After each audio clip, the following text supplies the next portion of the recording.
है देव की बेटी धान के बीज की भांति होती है। जिस प्रकार से धान को कहीं और बोया जाता है और उसे निकाल कर कहीं लगाया और जाता है। अपने ससुराल जा रही हो, कहा गया है सास ससुर पद पंकज पूजा, आसन नारी धर्म नहीं दूजा। एक स्त्री का, एक नारी का धर्म है, एक बेटी का धर्म है कि अपने सास ससुर की सेवा तन मन धन से करे, अपने पति की आज्ञा के अनुकूल चले, वही सतीव्रता कहलाती है। बस इतना ही ज्ञान मैं तुम्हें दे सकता हूँ। जिस प्रकार से माता पिता के घर से बेटी की सदैव डोली उठती है, माता पिता के घर से बेटी की डोली उठती है, परंतु पति के घर से बेटी की अर्थी उठती है। सदा ही अपने भाई की आज्ञा का पालन करना, दोनों कुल की मान मर्यादा शान शौकत को सदैव अमानत रखना, बस इतना ही समझा सकता हूं मैं। बहुत ही लाड प्यार से मैं तुम्हें पाला हूं, कभी मखमल के बिछावन से जमीन पे पांव नहीं रखने दिया बहन देव की। और बस इतना ही अपने बहन से चाहता हूं कि मेरी बहन मेरी शान, मेरी मान और मेरे आन को सदैव अमानत रखे। बस इतना ही तुमसे मांगता हूं और तुमसे कुछ नहीं चाहिए। तुम्हारे पीछे दास दासी हाथी घोड़े घड़सार दान में भेज दी जाएगी। 100 रथ को सिपाही 100 रथ में सोने चांदी हीरे मोती सजाकर वसुदेव जी के घर तक पहुंचाया जाए और मेरा रथ तैयार करो। सखियों महाराज, मेरी बहन देवकी और मेरे मोहरे श्रीमान वसुदेव जी को आदर सम्मान से मेरा रथ में बैठा। जो आज्ञा महाराज। आज तुम अपने ससुराल की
श्रीमान वसुदेव जी,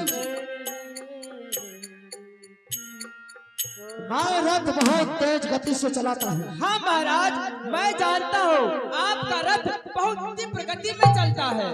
और ध्यान रहे, संभल कर मेरे रथ में बैठिएगा। ठीक है महाराज, मैं आपके रथ पर संभल कर बैठूंगा। हाँ, सौभाग्य है कि आज मैं रथ का रथवान बनूंगा।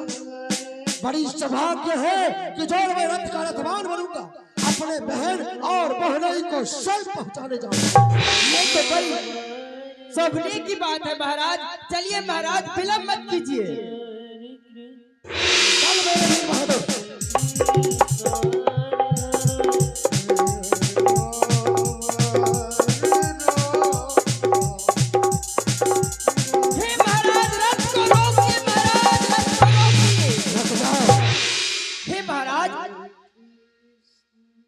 देखिए महाराज, आप बहन और बहनोई के प्यार में आगे बढ़ चुके हैं।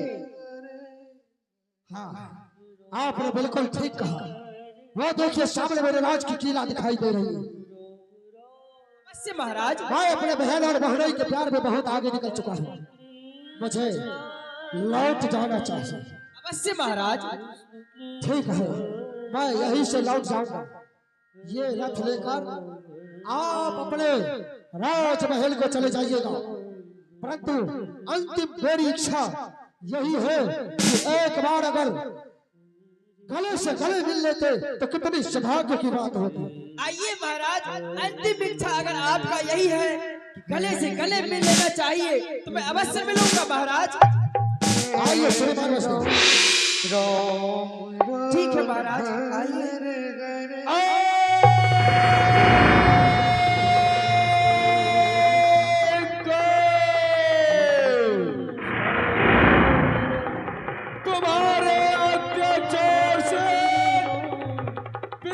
घबराकर गौर रूप धारण कर क्षीर सागर में सोए हुए नारायण को जगा रही है, जगा रही है, जगा रही है। क्या कहा तुमने? मेरे अत्याचार से पृथ्वी घबराकर गौर रूप धारण करके शिव सागर में सोए हुए नारायण को जगा रही है। बेशक जो जगाता है ईश्वर को उसे जगाने दो।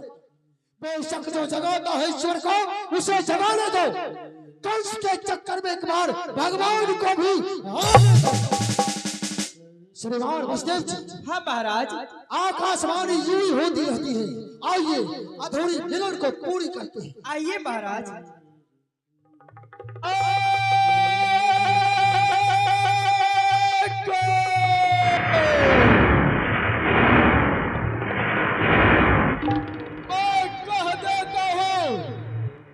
जिस पहाड़ को पहुंचाने उनके शोहर तक जा रहे हो, उसी के गर्भ से जो आत्मा लाल होगा वही तुम्हारा काल होगा, काल होगा, काल होगा। और तुम्हें जान से मार डालेगा, भाग डालेगा। सब लोग, सब लोग, सब लोग। असंभव। क्या कहा तुमने? मेरी बहन देवकी का जो आत्मा लाल होगा वही कंस का काल होगा।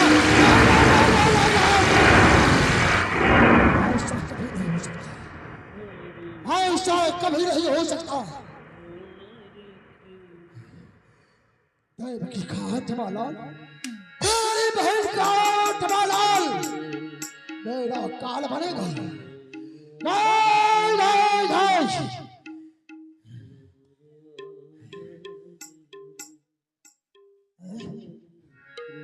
चढ़ी हुई उखेड़ दूंगा। जब मैं चढ़ी हुई उखेड़ दूंगा तो होगा पान किस तरह। जब मैं चढ़ी हुई उखेड़ दूंगा तो होगा पान किस तरह। ना रहेगी देवकी तो होगा संतान किस तरह। मेरे काल को जन्म देने वाली, मेरे काल को जन्म देने वाली काली नागिन रथ से नीचे उतर।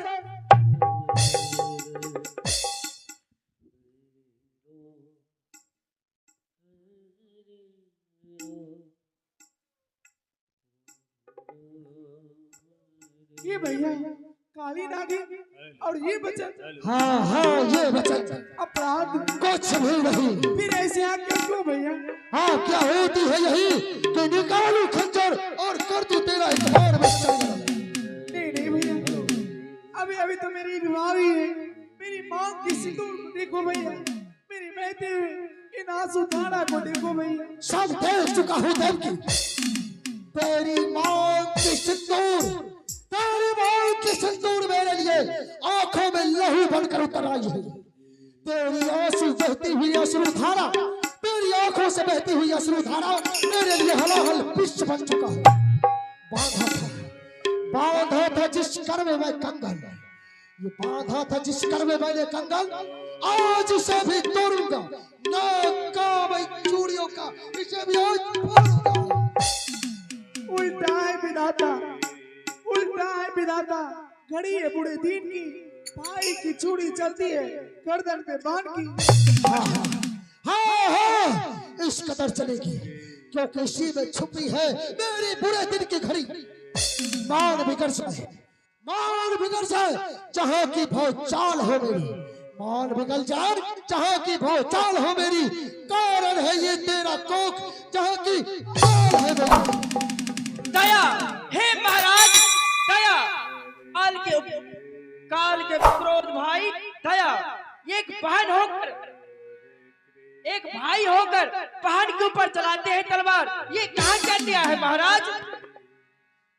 वसुदेव मेरे लिए न्याय है, ये मेरे लिए न्याय है।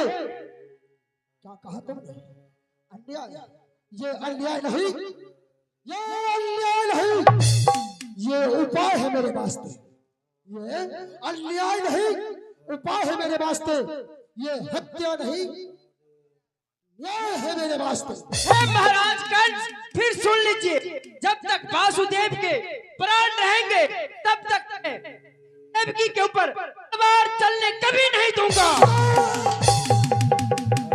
हे वसुदेव, तूने तो अपनी मृत्यु को बुला लिया है।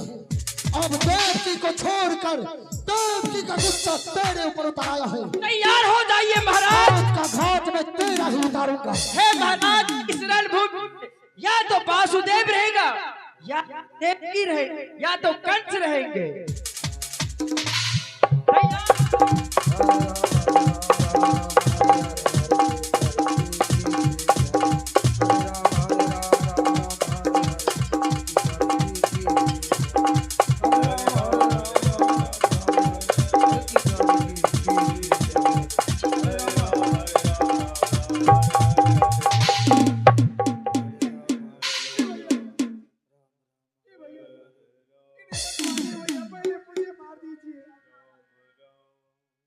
नहीं देवकी, सबसे पहले वासुदेव को मर जाने दो। नहीं स्वामी, नहीं स्वामी, पहले मुझे मर जाने दीजिए।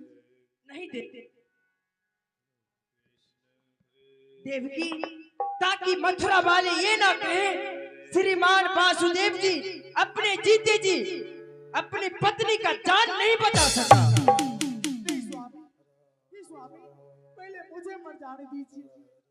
देवकी, इसमें भलाई नहीं है, सबसे पहले इस मथुरा में वासुदेव को मर जाने दो। नहीं स्वामी, पहले मुझे मर जाने दीजिए। नहीं स्वामी, धन्य है मृत्यु जो आपके पग की धूली लगते ही मुझे अपनाए। लाला रिठौर भाई, तलवार की धार लाओ, तलवार की धार में मुझे बसवार होने दो, काशी को इन चरणों में बलिदान होने दो।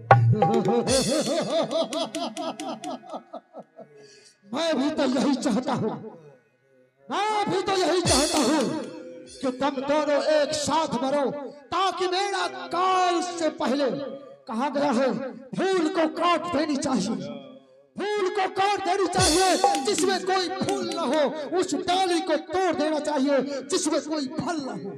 तुम फल नहीं विष उगाने वाली हो, इसलिए मरना उचित है। एक दो तीन सहारे के साथ मैं तेरा जीवन लीला ही समाप्त कर दूंगा।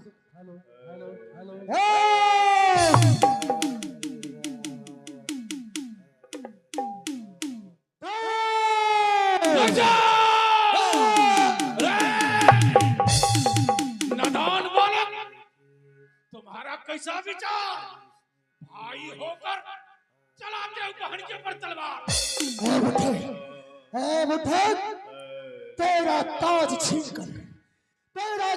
छीनकर मैं राजा बन गया और जरासंध की पुत्री मगध के राजा जरासंध की पुत्री से विवाह करके सारे मगध का सेना को मंगवा लिया हूँ। अब तेरा धर्मात्मा बनना बिल्कुल उचित नहीं है। तू बूढ़ा हो गया है बुद्धे, मैं कहता हूँ मेरा हाथ छोड़ दे, मैं कहता हूँ मेरा हाथ छोड़ दे, वरना ध्यान न रहेगा पिता और पुत्र का कोई ध्यान न रहेगा। चलने दो, चलने दो। धर्म भी तो यही कहता है, बच्चों के आगे पिता का सर जाए तो जाए, लेकिन इन बच्चों पर कोई आंच नहीं आने पाए। है बुद्धे, अगर तुम इस अन्याय को नहीं देख सकते तो अपनी ये आंखें बंद कर ले। अगर अन्याय को नहीं देख सकते तो अपनी आंखें बंद कर ले, वरना यहाँ तो बात होती है वही जो आती नहीं ध्यान में। ये तलवार अब जा नहीं सकती बयान में। कंस, इतना अभिमान मत दिखा, इतना अभिमान मत दिखा।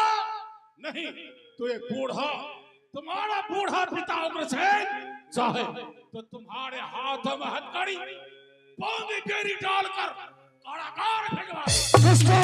कंस को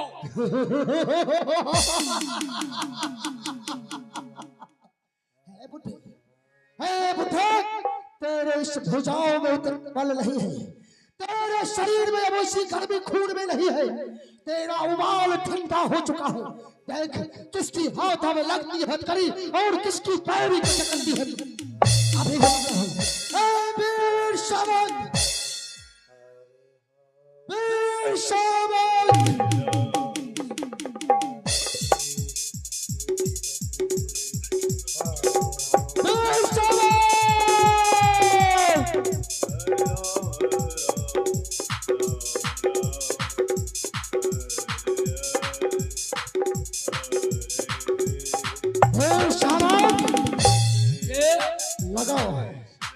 लगाओ इस बुढ़े के हाथों में हथकड़ी, डाल दो इसके पैरों में भेजा और कर दो बंदीगिरी में बंद।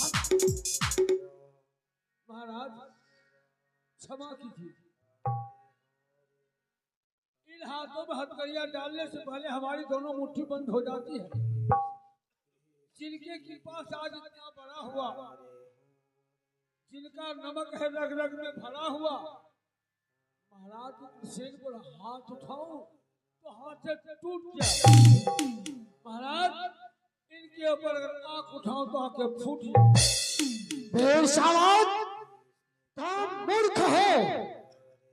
महाराज हम मूर्ख हैं, लेकिन उससे अधिक नहीं जो अपने बूढ़े बाप को कारागार भिजवाता है। तुम चापलूस हो। हाँ मैं चापलूस हूँ, लेकिन उससे अधिक नहीं जो अपने अबला बहन और बहनों के ऊपर शस्त्र उठाता है। तुम कायर हो। हाँ हम कायर हैं, लेकिन उससे अधिक नहीं जो अपने आप को ईश्वर समझता है। न तेरा डर है, न डर है इस जगत का, मैं उसके डर से डरता हूँ जो स्वामी है इस जगत। मेरे सामने ऊंची आवाज में बात करने का अंजाम जानते हो? हाँ शायद मौत नहीं, जरूरी मौत। महाराज उग्रसेन के लिए सर तैयार है, पीछे करो पाओ तुषदास को धिक्कार है। तूने जीने का अधिकार खो दिया।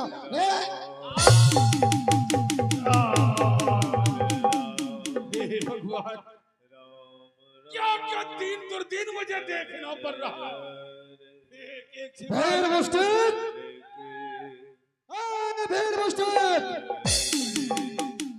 लगाओ जी माया बाप, लगाओ श्रीमान के हाथों में हथकड़ी।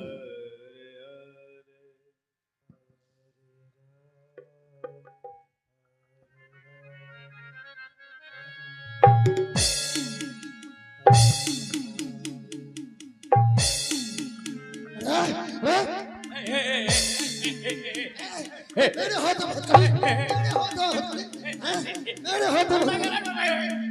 खोल इसे, खोल जल्दी, खोल इसे।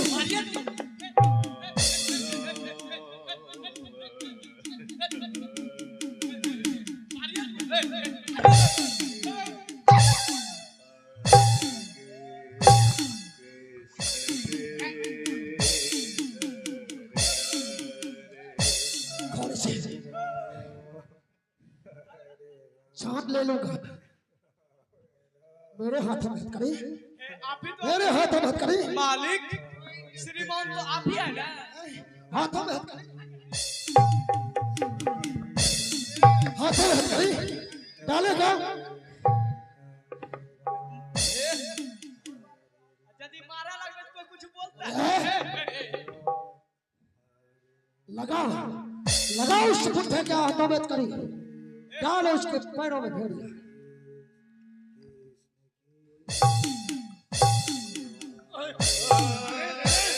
रुक जाओ, अरे रुक जाओ, क्यों तुम नमक हराम बन रहे हो? कितने लाड़ पे अपने पाला है रे।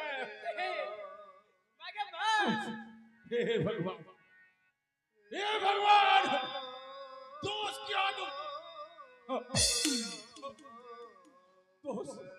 दोष क्या दूं मैं इसे? दोष क्या दूं मैं इसे? तो दोष अपने आप को दूध पिलाकर पाला, आस्तीन में साहब।